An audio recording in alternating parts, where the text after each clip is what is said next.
second week of COP26.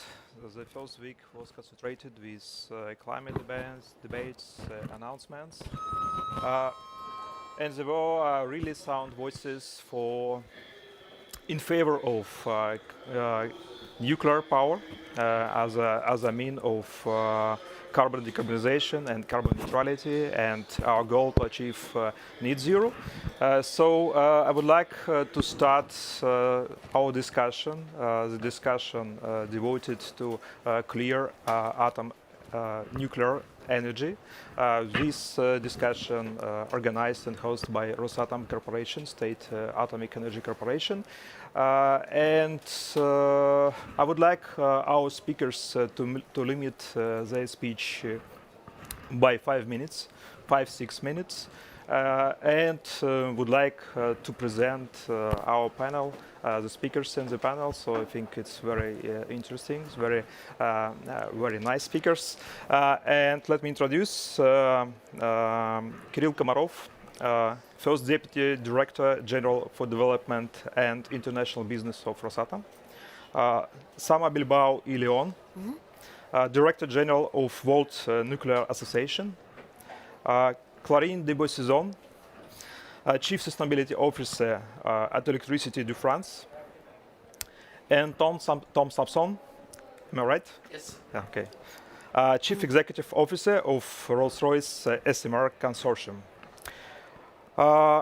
So, first of all, I would like to start with welcoming notes of Rafael Grossi, who is Director General of International Atomic Energy Agency. So, and please. Greetings to you all participating in the Clean Atoms Day in the Russian Federation.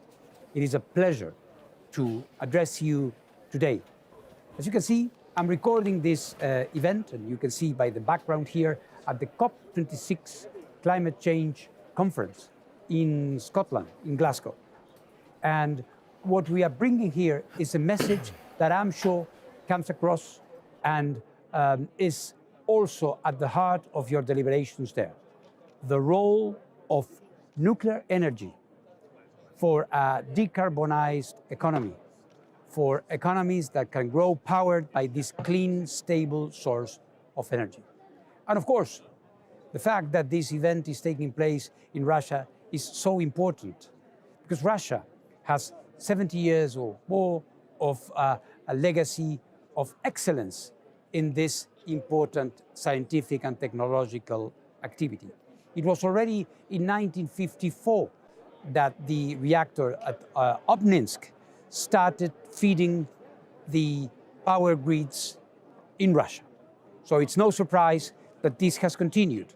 And Russian scientists and technologists are making great strides in areas like small and modular reactors and advanced form and designs of reactors.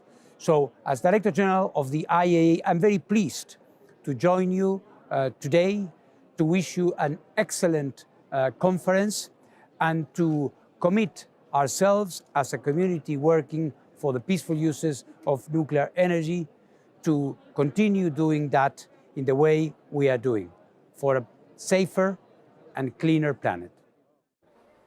Okay. Thank you to Mr. Grossi for welcoming notes. So we're coming back to COP26, to our room. So let me introduce myself. I think I didn't introduce myself. My name is Igor Karatetsky. I'm partner with KPMG and will be your moderator today and will moderate the discussion, our discussion. So I would like to start with the first question. I would like to give the floor to Mr. Komarov. So I think we talk about Russia, a little bit about Russia. The Russia recently committed to net zero. Vladimir Putin committed to net zero, so in 2060. And we also approved our strategy for economic development with low carbon emissions. So, and as I remember, one of the scenarios, the target scenario, includes the nuclear power increase in energy mix from 20% to 25%. So taking this into account, I suggest that the nuclear power, one of the significant pillar in Russian low carbon development. And also I know that Rosatom not just a state corporation, it's not just a national player, not just a Russian company. You have also some projects in overseas. As I know, you built about nine power stations, yes? 9 countries. 9 countries, okay, nine countries. Much more Okay, units. okay. 9 countries, and you build power stations in 9 countries overseas. So, and I think you have some insights on this. So, probably you feel some shifting in demand regarding the nuclear power, taking into account the parameters of nuclear power. So low carbon parameters of nuclear power. So can you provide us with some insights and your feelings on this? Thank you very much, Igor, for your question. Good morning, everybody, and let me start to talk with our own country. You're right, today nuclear is the biggest source of clean energy in our country. It's more than 20% as to the end of previous year. This year we will see, but I do not believe that it will decrease. And it's very important that our government decided to increase the source of electricity up to 25% on average. Honestly, in European part of Russia, it's now even more. It's above 40% because the majority of our nuclear power plants are located in the European part of country. But the goal is, you're right, to increase the average quantity of nuclear power up to 25% of energy balance in our country. And it's not only due to documents and decisions you mentioned about our net zero goals, about strategy of our economical development. What is also very important, especially here in all this international discussion, that our government in September officially approved so-called Russian National Green Taxonomy, and our government officially included nuclear energy in this taxonomy. It was a very important step because we see a lot of discussion in different countries include or doesn't include. We see a big battle in Europe, but honestly speaking, from my personal point of view, we see more and more European countries who are strongly pro-nuclear, and this quantity of countries is increasing. Let me remind you that it was start of just a very famous letter of 7 countries, as I remember. Now afterwards it was 10. Yeah. Now Netherlands already joined the same club, and we see now that the countries who are as a minimum neutral to nuclear energy, as a maximum optimistically pro-nuclear, it's a very growing quantity of countries, not only in Europe, but all over the world.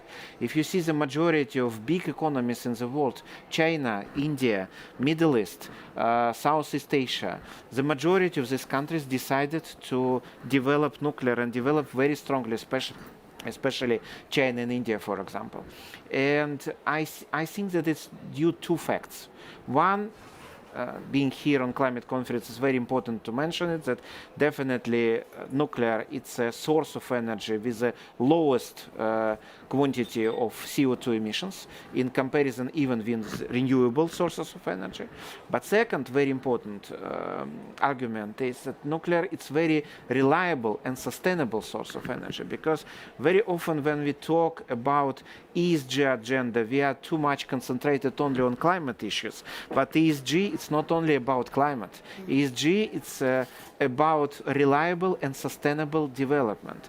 And if you look, what does it mean, the project of construction of nuclear power plant in each and every country? First of all, it's a very huge impulse for the economical growth, for the national GDP growth of the hosting country. Doesn't matter, is it a technology of this country or it's some export technology. In all cases, the average level of localization starts from 25% or even above, depends on a country. It means a lot of new jobs. It's a lot of development in scientific and educational area. It's a new level of life. It's a new level of health. It's a lot of advantages for the people. And I think where now a lot of governments are looking for the clean and sustainable source of energy, they are very seriously thinking about nuclear, because nuclear fits both purposes, fits both goals. And working all over the world, yes, you are right, we are now constructing nuclear power plants in 9 countries. We have portfolio of our projects in even more quantity of countries, in 12 of them, and we are in permanent talks with different governments from different continents. We see a very strong, not just interest, but demand to develop nuclear. And I believe that it's not just momentum, it's a very stable solution, it's a very stable track of development, and I believe that we will see more and more countries involved to the nuclear development all over the world. Mr. Komarov, thank you. I absolutely agree that we not just need to look at climate, but also look at reliability and sustainability and other factors, I suggest, because it's not just climate. We also need to take into account environment. And now I would like to move to Karine. So Electricity de France, so I think one of the leading companies from a perspective of ESG. I know that you are one of the leaders in the ESG area. So maybe you can provide us with insights and maybe share your experience regarding your priorities in ESG, your priorities in low carbon technologies, I don't know, probably maybe hydrogen or any other technologies. Yeah, so thank you very much for having me. Maybe just to remind everyone, so EDF is the French national electricity company, but we're actually not just French. It's about 165,000 employees around the world. We are the leading nuclear operator. And actually, maybe you don't know that, but we are the world's largest generator of electricity with 0 direct carbon emission. I think Rosatom is not far behind us.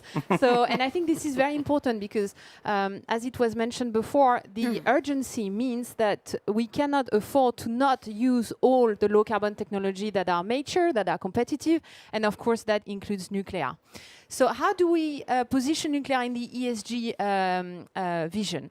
EDF has basically put in its corporate bylaws what we call raison d'être in French, which is our purpose. Why do we wake up every day to work at EDF? And there are 4 pillars in this corporate mission. One is carbon neutrality. One is preservation of resources, including biodiversity.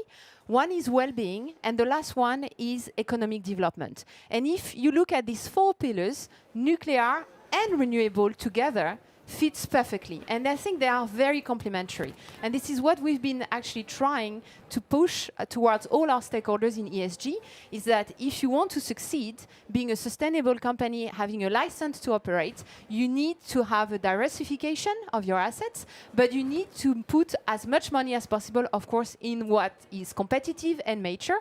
And today, both nuclear and renewables are competitive and mature, right?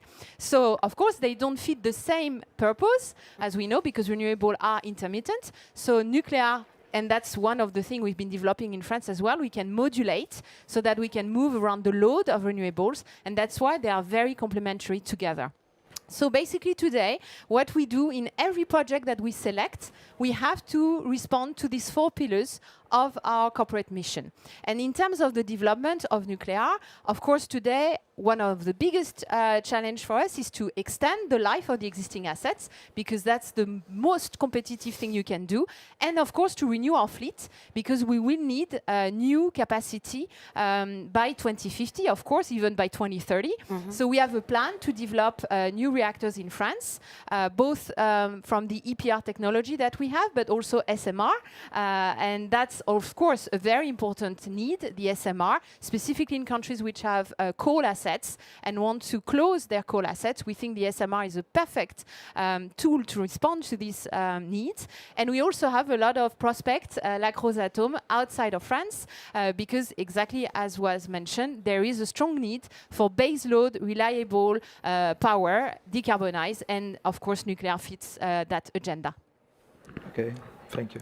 So, as I understand, you said about renewables. Can you please share the You mentioned about hydrogen. hydrogen and maybe the split of energy mix. Yes, so I mean, today most of our energy clearly is coming from nuclear, but we are the biggest hydro company in Europe as well. So hydro and nuclear are 97% of our mix, with renewables as well. But renewable is still small compared to nuclear and hydro. Okay, so that's the majority will be nuclear and hydro.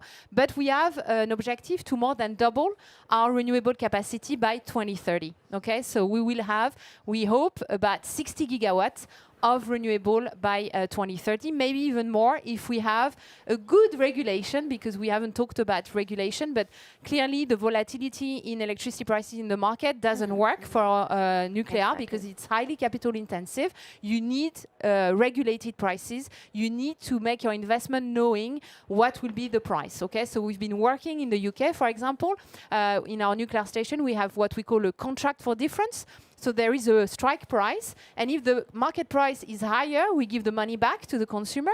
If the market price is lower, then we get the difference with our strike price. That's one way of regulation. The other way would be what we are working for our next station in the UK, which is called the regulated asset-based model, which is what the grid, for example, have in the UK. And that's something which we think is very critical if we want to really be fast in developing new nuclear in Europe. Okay. So and hydrogen. Sorry, I forgot your last point. So, of course, we think hydrogen is something that makes a lot of sense, but of course, it has to be competitive. So we come back to the issue of competitiveness. What we like with nuclear and hydrogen together is that, as you know, there's a lot of heat coming from the nuclear energy process. So we think there's a good combination between nuclear and the use of heating, also for hydrogen hub with big industrial hub. So that's what we've been actually putting on the agenda in the UK with our new project called Sizewell C. So we will first use an electrolyzer on our old site, Sizewell B, and we will have our lorries, our trucks, so all the construction site will be decarbonized thanks to the hydrogen with the electrolyzer. Okay. And then we're trying to basically form some form of industrial hub to use the heat and to process the hydrogen there as well. But generally, our hydrogen strategy is about transport and big industries that electricity cannot be used so easily to decarbonize. Okay, so transport, for example, in France, is 30% of the CO2 emission. This is the biggest CO2 emitting sector in France. So this is where we are focusing our energy on the hydrogen strategy. Okay, okay. So your strategy is nuclear power, and you exploring other sources like an nuclear and renewable together, complementary. So both of them, we want to be the leader. Okay, okay, thank you. So I would like to move to Sama Leon. So you representing an international organization, World Nuclear Association, and as you know, during pandemic you held some seminars, strategic sessions in format of electronic forums. Right. And I understand. I suggest you discussed a lot of issues with experts, vendors, service providers, and other people in the market. And I suggest you have some insights from these discussions. So, and my questions, the first question, so can you please share your experience from these sessions? And the second question, do you think, so reformulate, so we see that climate change and we see people in the city, the pressure from climate perspective is very high, and we see the urgent for climate actions. So do you see and feel any changes in this area from taking into account the urgency of climate changes? Well, first of all, thank you for the opportunity to be here and talk to all of you. So maybe for some of you that are not familiar with World Nuclear Association, we really represent the global nuclear industry. And this means we are more than 185 member companies in 44 countries in all continents. And what I think is very important also is that our members do cover the entire nuclear fuel cycle. So we have mining companies, conversion, enrichment, fuel fabrication, obviously utilities, obviously the vendors and the suppliers, the designers of the technology, but also the back end of the fuel cycle. cycle also. We are talking about companies that are working with radioactive waste management, with used nuclear fuel, and obviously decommissioning. And then last but not least, which is super important, is this entire ecosystem of companies that support the global nuclear industry. For example, nuclear law, for example, nuclear insurance, for example, financing, transport. So that is the strength of an organization, of our organization, where we can really talk about the many different areas that are taking place in nuclear. So you are right. The pandemic has been challenging because one of the things that I would say that World Nuclear Association is more effective at is to convene the stakeholders in different topics and to try to discuss and address these topics. And obviously, in the middle of the pandemic, this was not as easy. So, and yes, of course, we can do this via Zoom, but all of you know that it's not as effective, right? So we really work our best to make sure that we brought in the virtual room all the stakeholders that were working in these different areas. So, but at the same time, we saw a silver lining, because sometimes in the olden days it was not possible to bring in the same room literally all the players. However, now that we can do some of those things virtually, it is actually feasible to bring many of those people together in the same room. So I think that in the last year and a half, 18 months, we have been able to achieve this relatively good balance between convening all the stakeholders and actually achieving goals that actually move the case for nuclear a little bit further.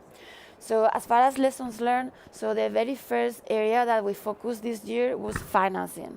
And Corinne mentioned this, and I'm sure we will discuss, and also Kirill mentioned this. As you know, nuclear is a capital-intensive energy source, as all the other low-carbon energy sources are.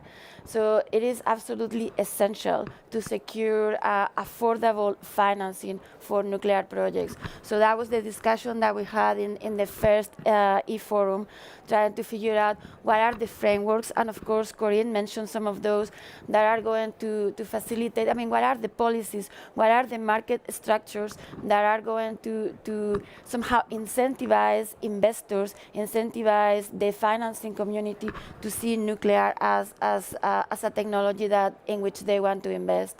Then the second of we also had another e-forum on innovation, which is incredibly important because, and of course we have discussed this, it is very important to bring these new technologies and incorporate them in a cost-effective and expeditious manner into nuclear. So when we are looking at, for example, digitalization, artificial intelligence, advanced manufacturing, all those things can be used very effectively in nuclear. Some of them are already being used, but we were able to convene colleagues from all these technologies to give us ideas on how to incorporate these technologies.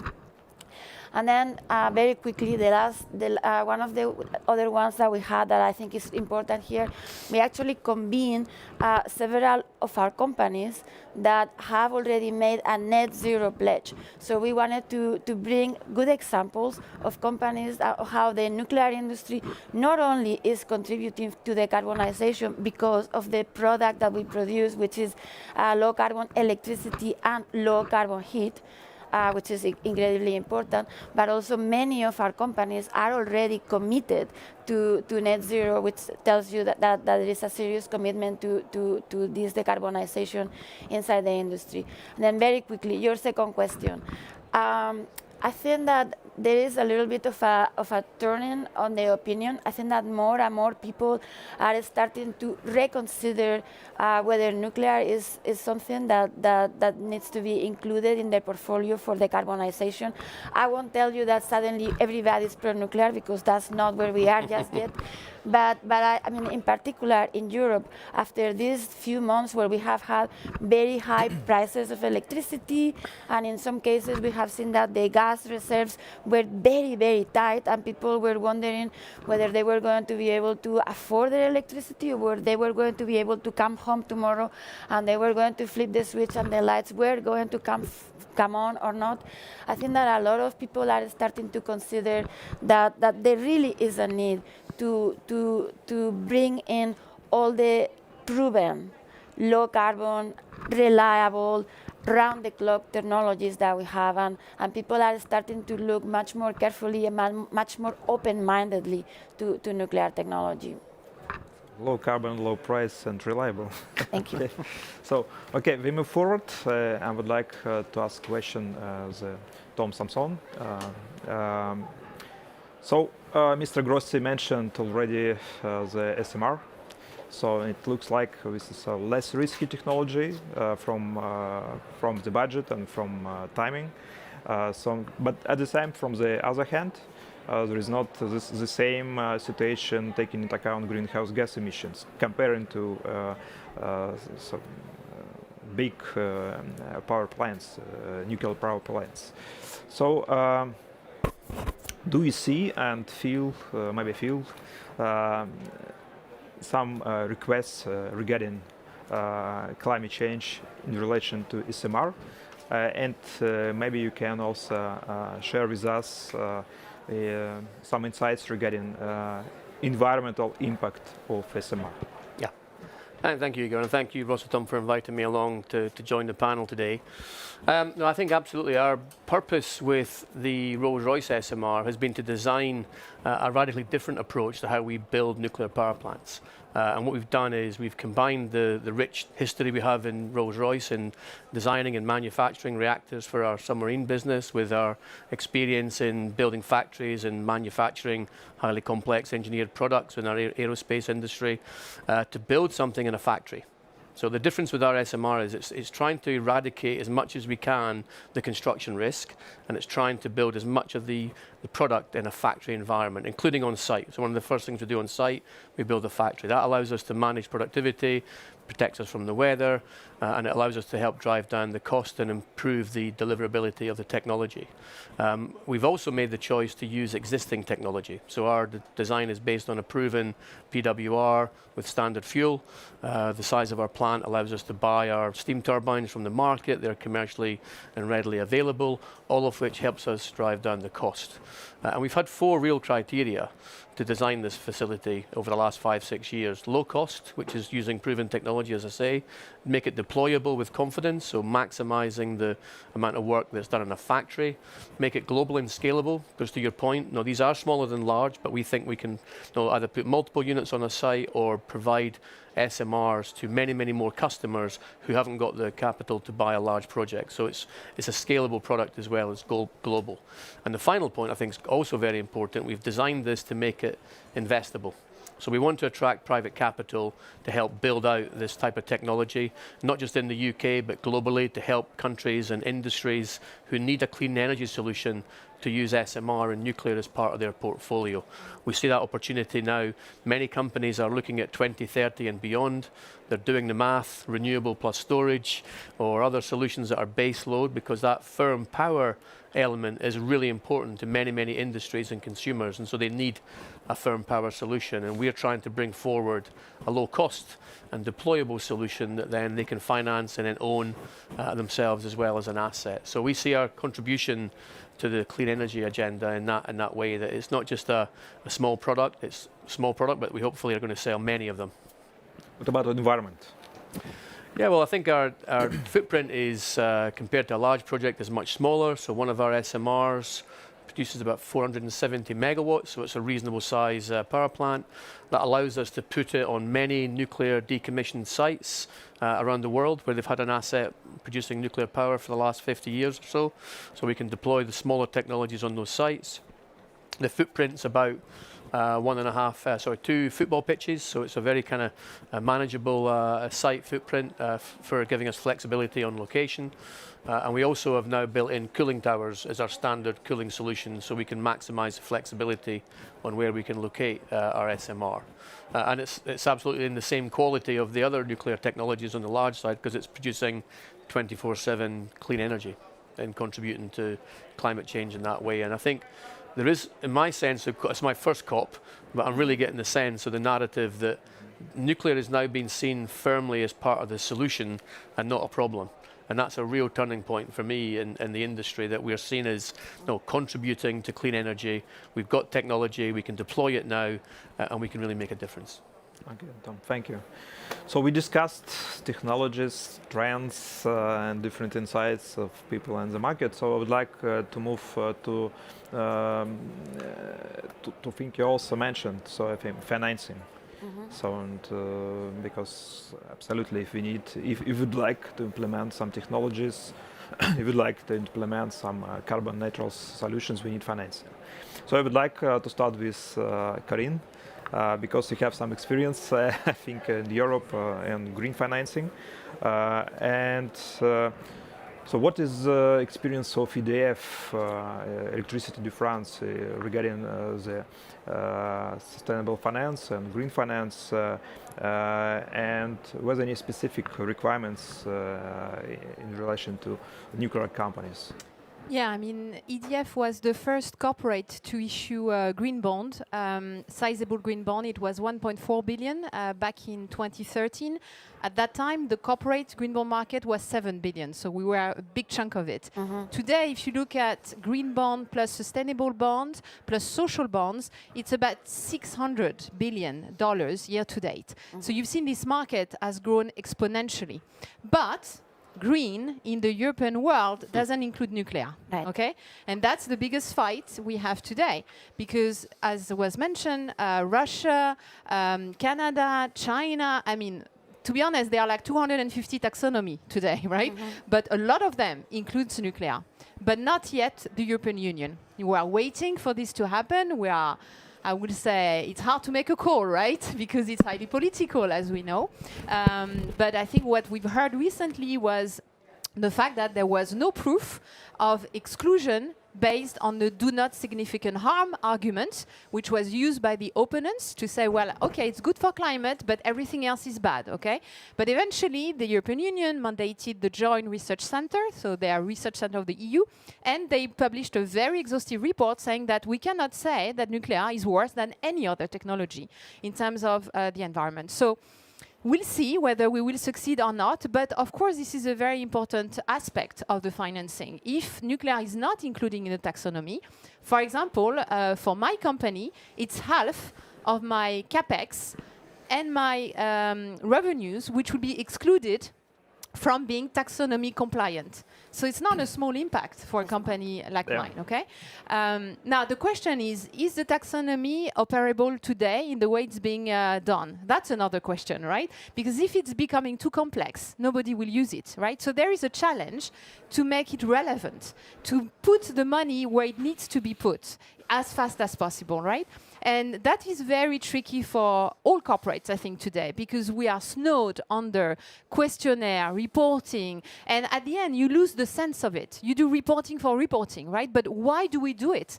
We need to move fast to deploy the capital. It has to be competitive, as was mentioned. So we need to be clear that nuclear is a benefit for climate, right? As we said, so emergency is here. And if we prove that there is no do not significant harm aspect, which is what we have to do in terms of the waste management, in terms of the recycling of the fuel. So, of course, there is a huge responsibility of all the nuclear operators to prove us right that we are responsible companies in the way we manage the full cycle. But if we are fitting these criteria, then I think we should be able to fit in the taxonomy. That's why we are hoping for, right? But if there was no nuclear in the taxonomy, it doesn't mean that we cannot do nuclear in terms of financing, but that means that we will rely more on our government to give the right signal as well in terms of regulation. That was mentioned earlier. Regulation is key. We need to have a visible price view for us to invest and for investors to put money like low carbon technology, like renewable as well, right? They benefited from feed-in tariff, etc. We need the same for nuclear if we want to go as fast as needed to deploy what is needed for the Paris Agreement. One more question. Do you have any credits linked to ESG ratings? Yes, so you're right. In terms of the toolbox, so we have today 7 billion of green bonds. We have 1.25 billion of social bonds. And actually, it's a very interesting argument. On social bonds, we are putting nuclear because nuclear brings local employment. So when we issued our social bonds in the market, we said that we will measure the impact on jobs from the capex we put to the small and medium-sized companies. And a lot of it is nuclear. Okay, 225,000 jobs in France are linked to nuclear. So it's a massive impact. And when we talk about just transition, which is also a very big aspect of the climate discussion, you cannot do the transition without people. It has to be done with and for people, right? Because otherwise, the yellow vest happened in France. We've seen what happened. Very violent riot, okay? We've seen what happened in Chile. That's why the COP happened in Madrid and not in Chile as well. So we need to make the transition with people. We need to have good, decent jobs, and nuclear is also responding to that. So through the social bond, we finance nuclear, okay? And then we have also KPI, ESG KPI for our loans. So for example, I have my carbon trajectory as a KPI. I have my number of electric vehicles as a KPI. I can have diversity as a KPI. So better I am in terms of ESG, lower is my rate in terms of financing. It's a virtuous circle, and we are very keen to make sure that there is a virtuous link between finance and corporate social responsibility. Okay, thank you. So let's see how developments in green taxonomy in Europe, because in Russia we already included nuclear. So I would like to move to Russian experience and to Mr. Komarov. So you mentioned, and I mentioned, that we included nuclear in green taxonomy in Russia. So can you please share your experience of Rosatom in relation to financing of nuclear power stations and your projects? Thank you, Igor. Yes, taxonomy is very important, but we should understand that bank system, money system of the world is not national, it's international. That's why we still need to have some consensus between different states, different countries, different continents. The majority of them should vote pro-nuclear. Only in this case, the finance will be available for nuclear purposes. But nevertheless, we are not waiting for something. We are on our way, and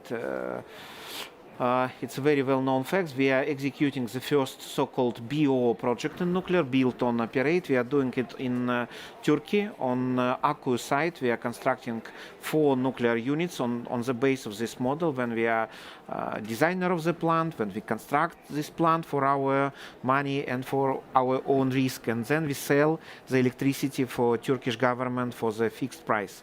And it's definitely very important to create financial sources for such a type of a project. And what we succeeded already, it's a very interesting example for us. We attracted already $400 million for financing for such project on the base of ESG principles and on the base of green principles. We have some indicators, some obligations, like, for example, regular environmental monitoring and annual reports about this monitoring. We have some specific requirements for our sub-suppliers, some process of certification of these suppliers to be able to check that everything is based on green and sustainable technologies, and some other aspects, but they allowed us to have more cheaper financing than regular is. And we believe that it's just a beginning, it's just a start. The more we officially name nuclear as a green source of energy, the more officially we include it in different type of taxonomies in different countries, the more available are sources on the financial market. Because look, all banks, very difficult to find a bank which can work only in frames of national system, and at the same time will be available for financing of nuclear projects, because nuclear projects requires a lot of money usually, and means the bank should be ready to work not only with rubles. Bank should be able to work with all international financial resources. That's why we need, the majority in naming nuclear green and sustainable. Okay. Thank you. I would like to move to the UK experience. So we see that not many countries at this moment invest in nuclear power, but at the same time UK is investing. We see Rolls-Royce also, you mentioned SMR technology, and I understand that you invest in the technology and would like to develop it. So when we're talking about the project in, project in nuclear power station or SMR project, you need huge investments, so you need to finance it. At the same time, you face the low price, regulatory price, so you need to find the balance. Right. So you mentioned about the regulatory asset-based model in UK. So as a solution. And also we have some numbers. As I know, the UK government going to invest about £250 million in this project, and also seeking for private investments in amount of £300 million. So my question, so taking this all into account, so this background, which investors in UK are interested investing in nuclear power? And what is drivers for this investor to invest in this project?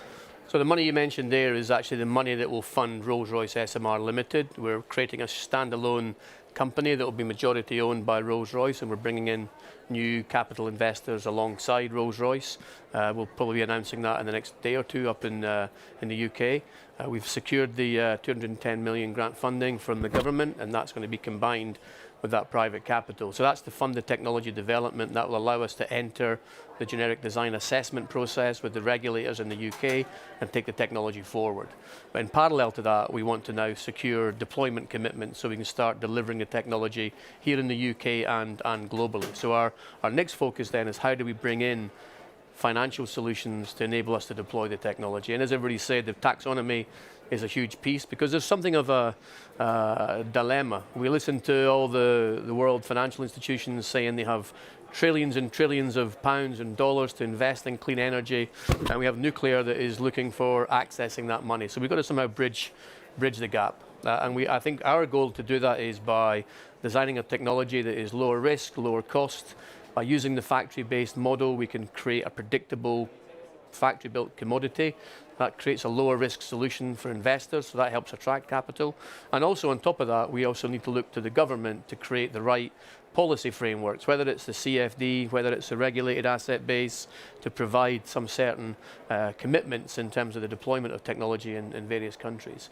But we're also seeing, particularly with the smaller capital needed for SMR, now industrials looking to deploy SMR technology directly. So we're moving away from nuclear being a state sovereign decision in countries to being a solution to help industries and commercial companies solve their own clean energy needs. So we're talking with industrialists, we're talking to major companies who have large volumes of constant needs for clean electricity, data center companies that want to produce synthetic fuels, because nuclear has also got an important role to play, not just in grid-connected electricity, the traditional history of the industry, but to combine nuclear, as we've said, about producing hydrogen, synthetic aviation fuel, and also many off-grid applications that can also then benefit from the flexibility of an SMR. So it's really a combination. Ultimately, we've got to deliver low-cost, cost-competitive energy to consumers, but we've got to finance it with a range of private capital, government support, and hopefully industrials and corporations investing in the technology. Okay, just to clarify, am I right that any industrial company can buy SMR and decrease scope 2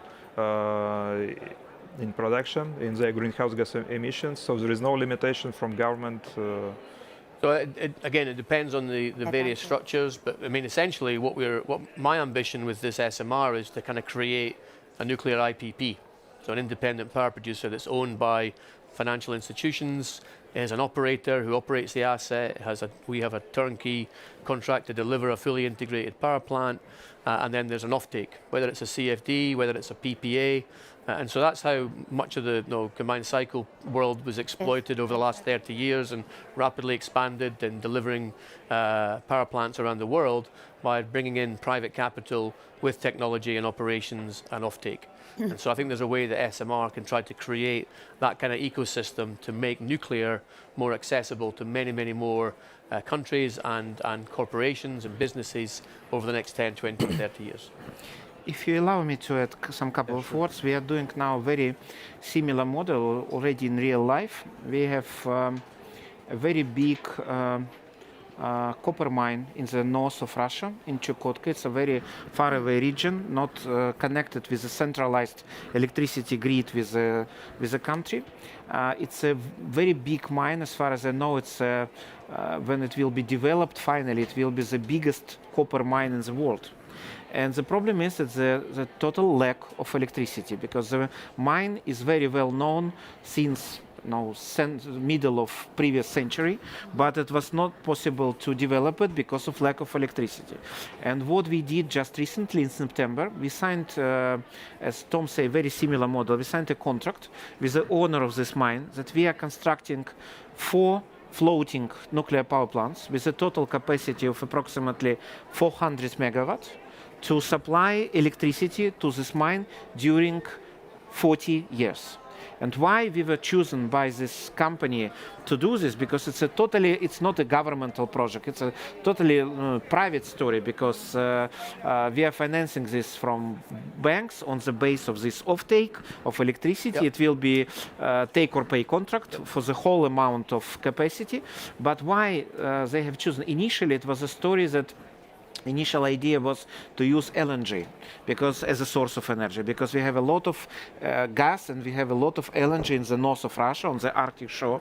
But when they started to discuss the potential price for electricity, and they are interested to have a contract for next 40 years, 40, because it's a lifetime of this mine. And nobody is ready on the base of natural resources to guarantee any fixed or even predictable price for electricity, because everybody will tell, okay, gas is now X dollar megawatt per hour, then it will be twice more, or maybe like we see now 10 times more or 20 times more, and it's immediately reflected to the cost of electricity, because if you look at a gas plant or coal plant, 80% of the cost of final cost of electricity, it's the cost of fuel.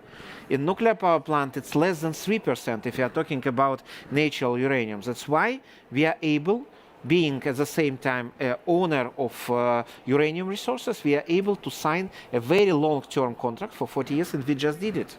And it will be just first model for us, but it's now has a very strong interest. A lot of big companies are going to us asking, is it possible to repeat the same schemes? That's why I believe that what Tom is saying, it's it's very real, sounds very realistic. It definitely still needs a lot of governmental resources in question of regulations, because in this case, Tom, we do not supply a plant, we supply an electricity. We remain an owner of the plant, and we remain an operator, and it's not so easy to be operator of the nuclear power plant. But with the assistance of government, with the assistance of regulations, we are able to realize the model. Thank you, Zisha. So very interesting. So, and my questions goes to Sam Leon. So about green financing and green taxonomy in Europe. So what is your expectations? What is your foresight? Expectation. Yeah. So I forgot at home my crystal ball. Sorry. No. So well, I mean. So your highest expectation. Yeah, okay. my expectation. So no, we've heard from Korean. So it's been a little bit back and forth.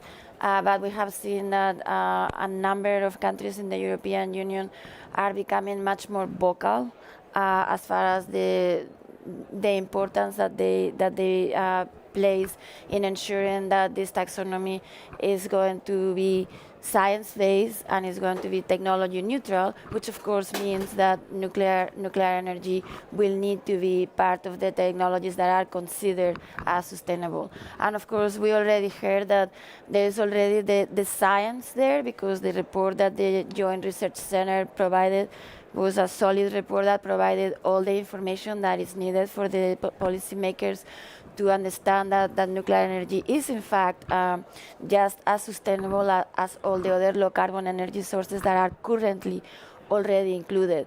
So I really am thinking that particularly in view of what we discussed earlier, the very serious spikes in price of electricity and maybe the energy insecurity that some countries have experienced, I really think that hopefully cool heads will prevail, and nuclear energy will be included in a same footing as other low carbon energy sources in the taxonomy. But the other thing that I wanted to say, though, and we've discussed this, the EU taxonomy is obviously very important. It has become incredibly visible, so we all have been paying attention to this. But as Corinne and Kirill mentioned, there is a lot of initiatives all over the place, all over the world, to put in place ESG financing, climate financing, sustainable financing, whichever way you want to call it. So we from World Nuclear Association, we really are paying a lot of attention. We are trying to map all these different initiatives, because unfortunately they are all different. They are not meshing very well with each other. Some of them have some expectations, some of them have different expectations. So we are trying to keep an eye, we are trying to map all of them, trying to figure out how does nuclear technology fit in all these ESG and climate financing efforts. Because as we said, it is really essential that all the low carbon technologies that exist right now are deployed as quickly as possible. I mean, otherwise we stand no chance to meet these 1.5 degrees goals that we have. But of course, for that we are going to need financing. We are going to need affordable financing.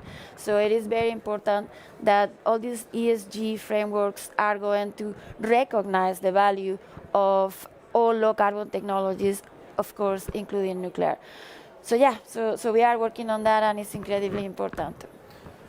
Okay, so like some summary of our discussion. So we discussed the trends, and absolutely the nuclear power is climate neutral, low carbon, low price, reliable, sustainable.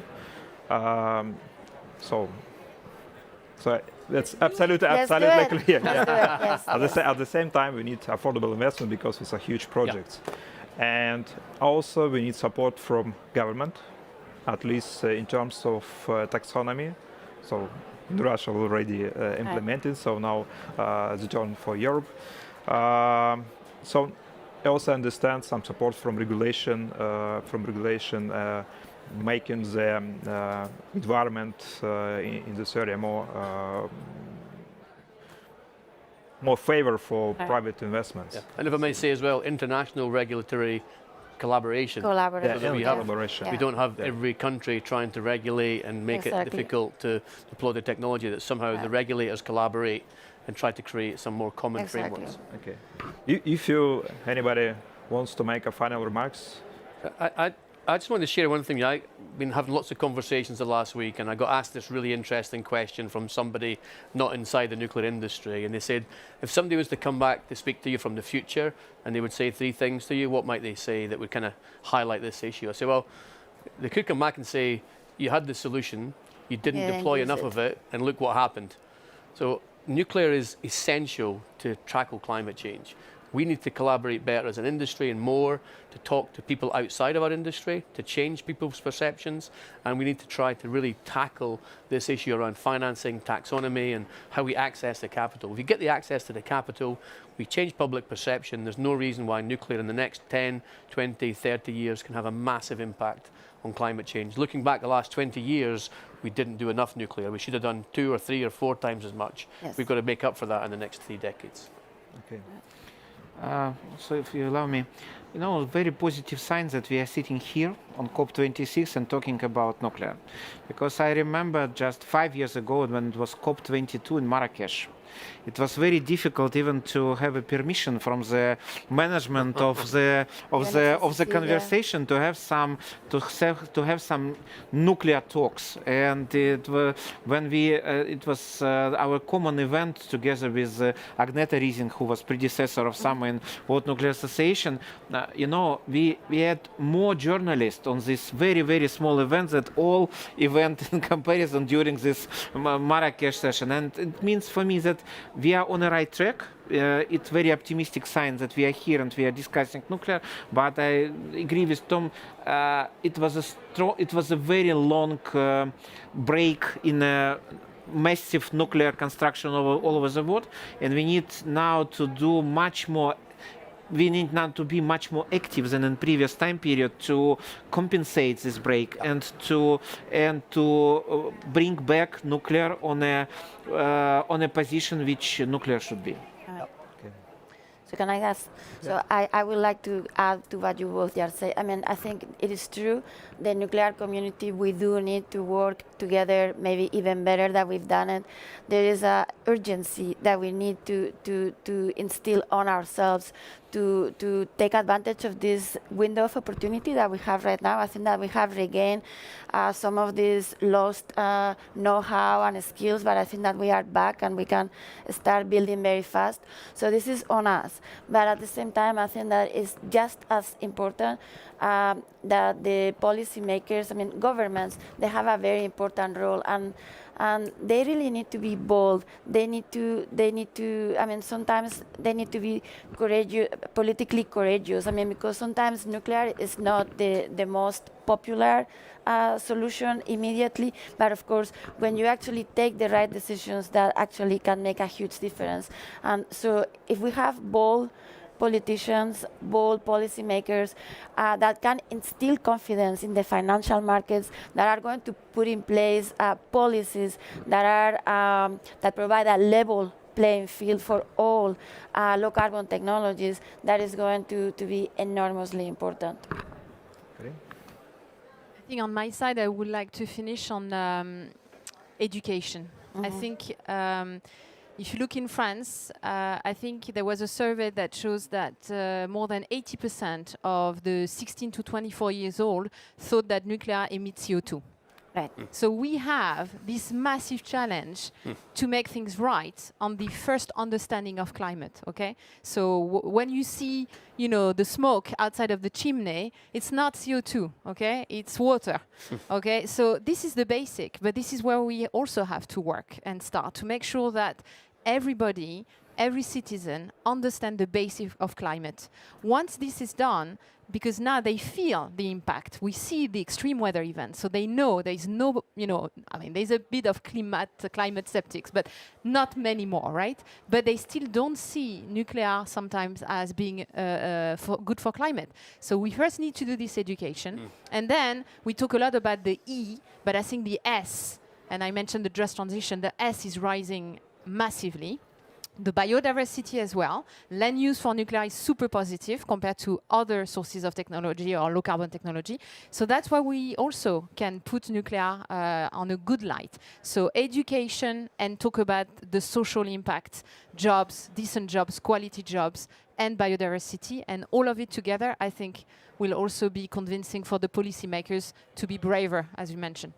Okay. So, thank you all for a very interesting discussion, for open discussion. So let's applaud our speakers. Thank you.